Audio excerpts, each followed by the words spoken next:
From Stephen King's The Bazaar of Bad Dreams, Premium Harmony.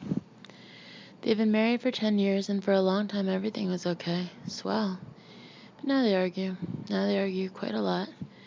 It's really all the same argument. It has circularity. It is, Ray sometimes thinks, like a dog track.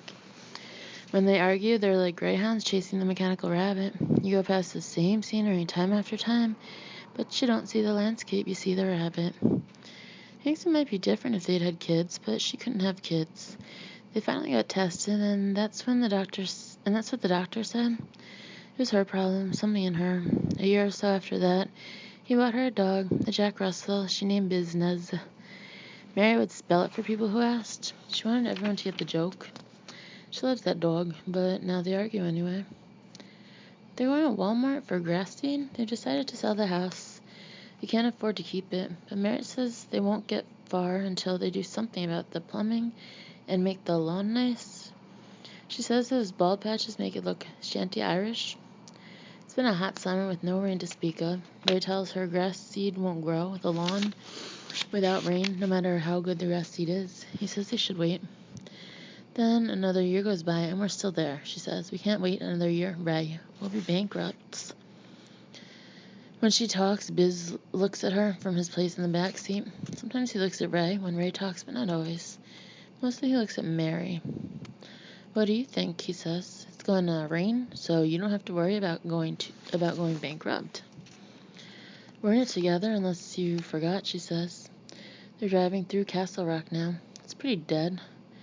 What Ray calls, quote-unquote, the economy has disappeared from this part of Maine. The Walmart is on the other side of town, near the high school where Ray is the janitor. The Walmart has its own stoplight. People joke about it. Penny wise and pound foolish, she says. You ever hear that one? A million times, from you. He grunts. You can see the dog in the rearview mirror watching her. Sometimes he hates the way Biz does that. It comes to him that neither of them knows what they are talking about. It is a depressing thought. And pulling at the quick pick, she says, I want to get a kickball for Tally's birthday. Tally is her brother's little girl. Ray supposes that makes her his niece, although he's not sure that's right since all the blood is on Mary's side. They have balls at Walmart, Ray says, and everything's cheaper at Wally World. The ones at Quick Pick are purple. Purple is her favorite color. I can't be sure there'll be purple at Walmart. If there aren't, we'll stop at the Quick Pick on the way back. He feels like a great weight is pressing down on his head.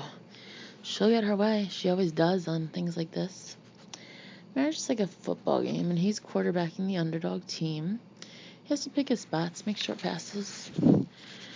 It'll be on the wrong side coming back, she says, as if they are caught in a torrent of city traffic instead of rolling through an almost deserted little town where most of the stores are for sale. I'll just dash in and get the ball and dash right back out. At 200 fucking pounds, Ray thinks your dashing days are over, honey. They're only 99 cents, she says. Don't be such a pinch penny. Don't be so pound foolish, he thinks. But what he says is, buy me a pack of smokes while you're in there. I'm out. If you quit, we'd have an extra $40 a week. He saves up and pays a friend in South Carolina to ship him a dozen cartons at a time. They're $20 a carton cheaper in South Carolina. It's a lot of money, that's a lot of money, even in this day and age. It's not like he doesn't try to economize. He has told her this before and will again, but what's the point? In one ear, out the other. Nothing to slow down what he says in the middle. I used to smoke 2 packs a day, he says. Now I smoke less than half a pack. Actually, most days he smokes more. She knows it, and Ray knows she knows it. That's marriage after a while. That weight on his head gets a little heavier. Also, you can see Biz still looking at her. He feeds the damn thing, and he makes the money that pays for the food. But it's her he's looking at, and Jack Russells are supposed to be smart. He turns into the Quick Pick. You ought to buy them on Indian Island if you've got to have them, she says. They haven't sold tax-free smokes on the res for 10 years, he says. I've told you that too. You don't listen. He pulls past the gas pumps and parks beside the store. There's no shade. The sun is directly overhead. The car's air conditioner only works a little. They're both sweating. In the back seat, Biz is panting. It makes him look like he's grinning. Well, you ought to quit, Mary says. And you ought to quit those little Debbies, he says. He doesn't want to say this. He knows how sensitive she is about her weight. But out it comes. He can't hold it back. It's a mystery. I ain't had one in a year, she says. Mary, the box is on the top shelf, a 24-pack behind the flower. Were you snooping? She cries. A flush is rising in her cheeks, and he sees how she looked when she was still beautiful. Good-looking, anyway. Everybody said she was good-looking, even his mother, who didn't like her otherwise. I was looking for the bottle opener, he says. I had a bottle of cream soda, the kind with the old-fashioned cap. Looking for a bottle opener on the top shelf of the gosh darn cupboard. Go in and get the ball, he says, and get me some smokes. Be a sport. Can't you wait until we get home? Can't you even wait that long? You can get the cheap ones, he says. That off-brand Premium Harmony, they're called. Tastes like old stale cow shit, but alright.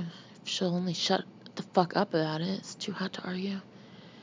We're gonna smoke anyway in the car, I suppose, so I have to breathe it. I'll open the window, I always do. I'll get the ball, then I'll come back. If you feel you have to spend $4.50 to poison your lungs, you can go in. I'll sit with the baby. Ray hates it when she calls Biz the baby. He's a dog, and he might be as bright as Mary likes to boast, but he still poops outside and likes where his balls used to be. Buy a few Twinkies while you're at it, he tells her, or maybe they're having a special on Ho-Ho's. You're so mean, she says. She gets out of the car and slams the door. He's parked too close to the concrete cube of a building, and she has to sidle until she's past the trunk of the car, and he knows she knows he's looking at her.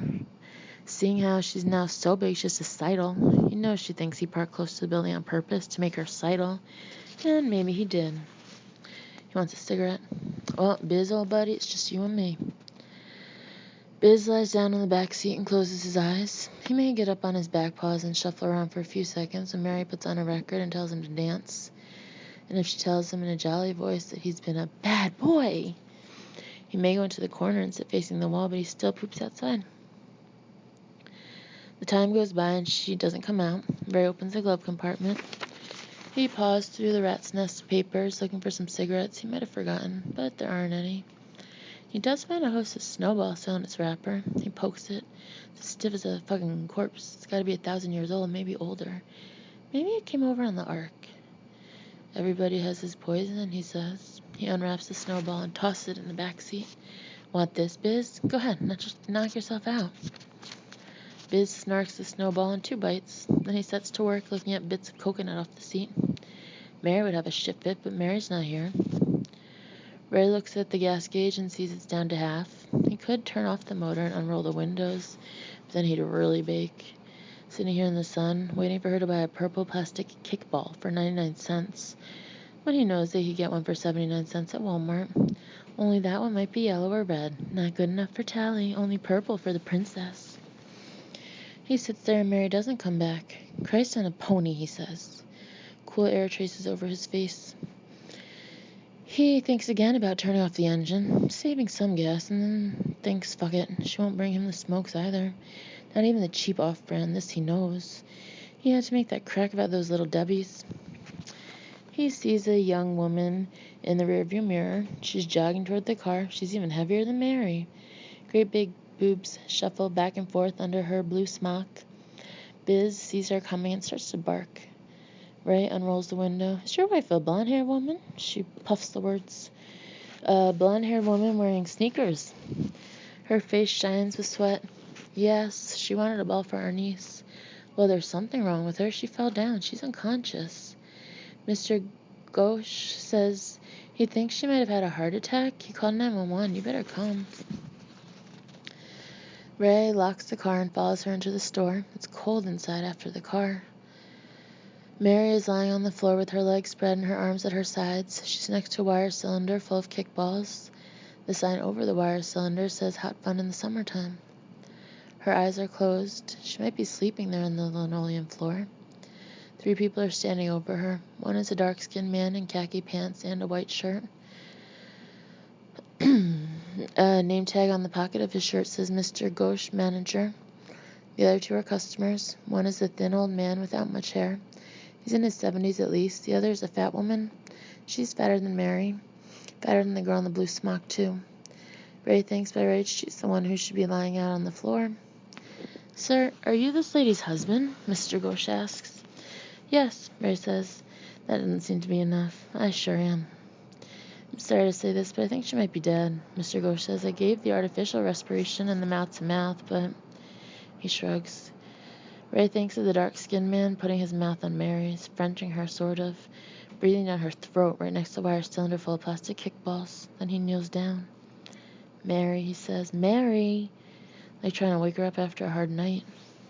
She doesn't appear to be breathing, but you can't always tell. He puts his ear by her mouth and hears nothing. He feels air moving on his skin, but that's probably just the air conditioning. This gentleman called 911, the fat woman says. She's holding a bag of bugles. Mary, Ray says, louder this time, but he can't quite bring himself to shout. Not down on his knees with people standing around, one of them a dark-skinned man. He looks up and says apologetically, she never gets sick, she's healthy as a horse. You never know, the old man says. He shakes his head. She just fell down, says the young woman in the blue smock. Didn't say a word. Did she grab her chest? Asked the fat woman with the bugles. I don't know, the young woman says. I guess not. Not that I saw. She just fell down. There's a rack of souvenir t-shirts near the kickball. They say things like, my parents were treated like royalty in Castle Rock, and all I got was this lousy t-shirt. Mr. Ghosh takes one and says, would you like me to cover her face, sir? Gosh, no, Ray says, startled. She might only be unconscious. We're not doctors. Past Mr. Ghosh, he sees 3 kids, teenagers, looking in the window. One of them is taking pictures with his cell phone. Mr. Ghosh looks where Ray's looking and rushes at the door, flapping his hands. You kids get out of here. You kids get out. Laughing, the teenagers shuffle backwards, then turn and jog past the gas pump to the sidewalk. Beyond them, the nearly deserted downtown shimmers. A car goes by, pulsing rat. To Ray, the bass sounds like Mary's stolen heartbeat. Where's the ambulance? The old man says. How come it's not here yet? Ray kneels by his wife while the time goes by. His back hurts and his knees hurt, but if he gets up, he'll look like a spectator. The ambulance turns out to be a Chevy Suburban, painted white with orange stripes. The red jackpot lights are flashing. Castle County Rescue is printed across the front, only backwards, so you can read it in your rearview mirror. Ray thinks that's pretty clever. The 2 men who come in are dressed in white. They look like waiters. One pushes an oxygen tank on a dolly. It's a green tank with an American flag decal on it. Sorry, this one says, just cleared an accident over in Oxford. The other one sees Mary lying on the floor, legs spread, hands to her sides. Aw, gee, he says. Ray can't believe it. Is she still alive, he asks. Is she just unconscious? If she is, you better give her oxygen, or she'll have brain damage. Mr. Ghosh shakes his head. The young woman in the blue smock starts to cry.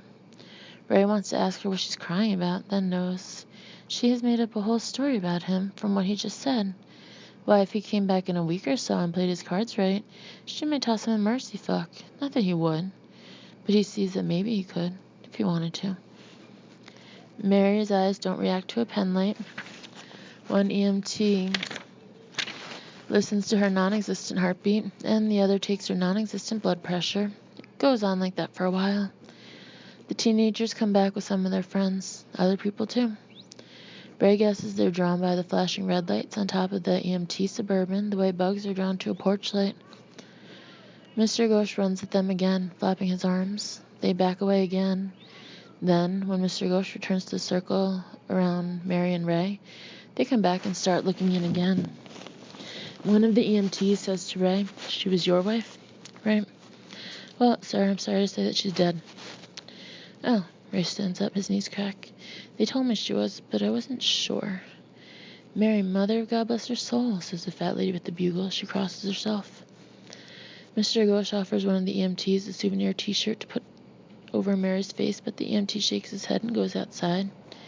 He tells the little crowd there's nothing to see, as if anyone's going to believe a dead woman and the quick pick isn't interesting. The EMT pulls a gurney from the back of the rescue vehicle.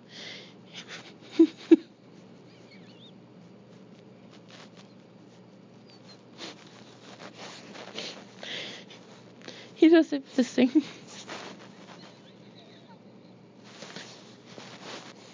with a single quick flip of the wrist.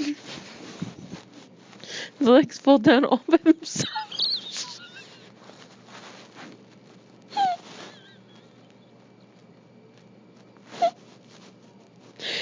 The old man with the thinning hair holds the door open, and the EMT pulls his rolling deathbed. Inside, hot, EMT says, wiping his forehead.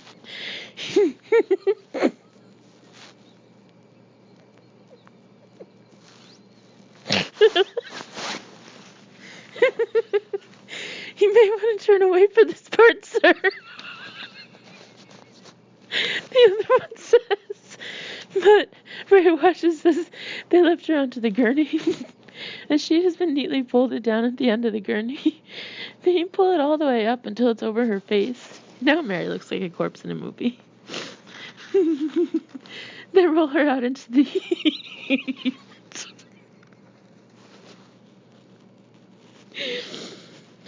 This time it's the fat woman with the bugles who holds the door for them.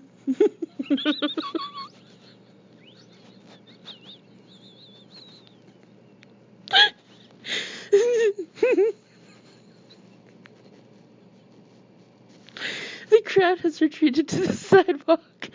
There must be 3 dozen standing in the unrelieved August sunshine.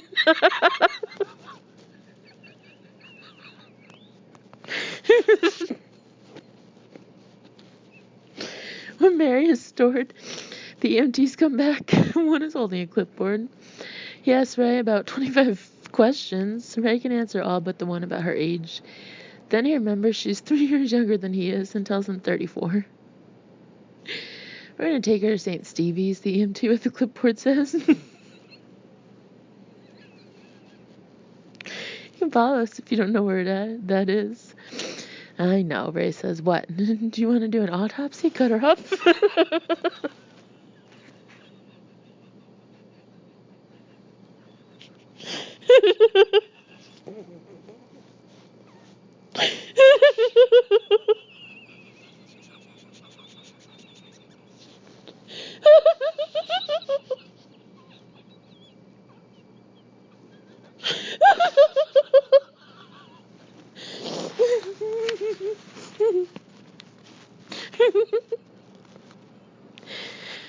The girl in the blue smock gives a gasp.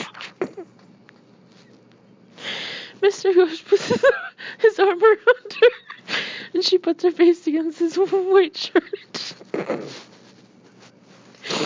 Ray wonders if Mr. Ghosh is fucking her.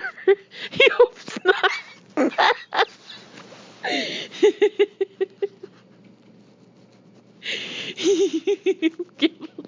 I'm fucking dog.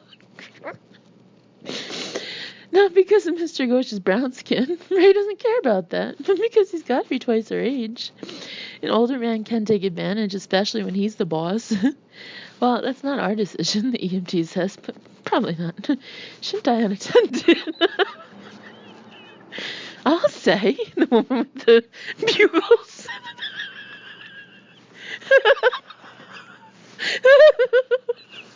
Interjects. It's pretty clearly a heart attack. You can probably have her released to the mortuary almost immediately. Mortuary? An hour ago they were in the car arguing. I don't have a mortuary, he says. Not a mortuary or burial plot, nothing. When the hell would I? She's 34. Two EMTs exchange a look. Mr. Burkett, there'll be someone to help you with all that at St. Stevie's. Don't worry about it. Don't worry? What the hell? The EMT wagon pulls out with the lights still flashing, with the siren off. The crowd on the sidewalk starts to break up. The counter girl, the old man, the fat woman, and Mr. Ghosh look at Ray as though he's someone special. A celebrity. She wanted a purple kickball for her niece, he says. She's having a birthday. She'll be 8. Her name is Tally. She was named for an actress. Mr. Ghosh takes the purple kickball from the wire rack and holds it out to Ray in both hands. On the house, he says. Thank you, sir, Ray says. The woman with the bugles burst into tears. Mary, Mother of God, she says. They stand around for a while, talking. Mr. Ghosh gets sodas from the cooler. These are also in the house. They drink their sodas, and Ray tells them a few things about Mary, steering clear of the arguments. He tells them how she made a quilt that took third prize at the Castle County Fair. That was in '02, or maybe '03. That's so sad, the woman with the mule says. She has opened them and shared them around. They eat and drink. My wife went in her sleep. The old man with the thin hair says. She just lay down on the sofa and never woke up.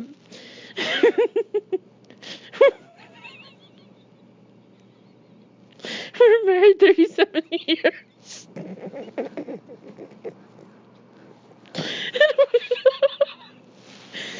I was expecting I'd go first. That's not the way God wanted it. I can still see her laying there on the sofa. He shakes his head. I couldn't believe it. Finally, Ray runs out of things to tell them. They run out of things to tell him. Customers are coming in again. Mr. Ghosh waits on some, and the woman in the blue smock waits on others. Then the fat woman says she really has to go. She gives Ray a kiss on the cheek before she does. You need to see to your business, Mr. Burkett, she tells him. Her tone is both reprimanding and flirtatious. Ray thinks she may be another mercy fuck possibility. He looks at the clock over the counter. The guy with a beer advertisement on it. Almost 2 hours have gone by since Mary went sidling between the car and the cinder block side of the quick pick. For the first time, he thinks of Biz.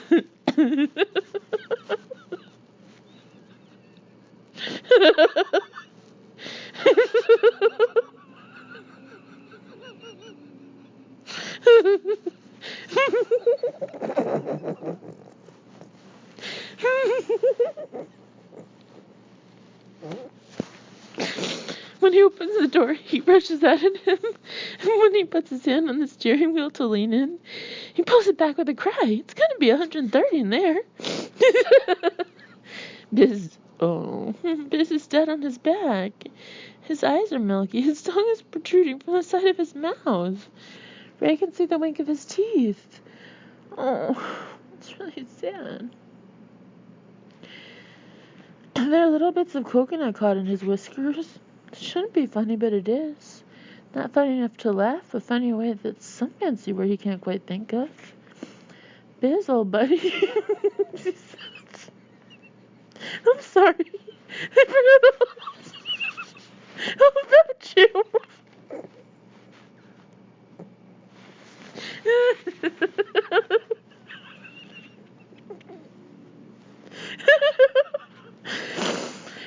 Great sadness and amusement sweep over him as he looks at the baked Jack Russell. Fucking Jack Russell Terrier. Yeah, it's all fucking that anything so sad should still be funny. It's just a crying shame. Well, you're with her now, ain't you? He says. And this thought is so sad. He is so sweet that he begins to cry. It's a hard storm. While he's crying, it comes to him. Then now he can smoke all he wants and anywhere in the house. He can smoke right there at her dining room table. You're with her now, Biz, old buddy, he says through his tears. His voice is clogged and thick. It's a relief to sound just right for the situation. Poor old Mary. Poor old Biz. Damn it all. Still crying with the purple kickball still tucked under his arm. He goes back into the quick pick. He tells Mr. Ghosh he forgot to get cigarettes. He thinks maybe Mr. Ghosh will give him a pack of premium harmonies on the house as well.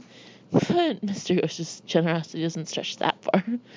Ray smokes all the way to the hospital with the windows shut and Biz in the back seat and the air conditioning on high.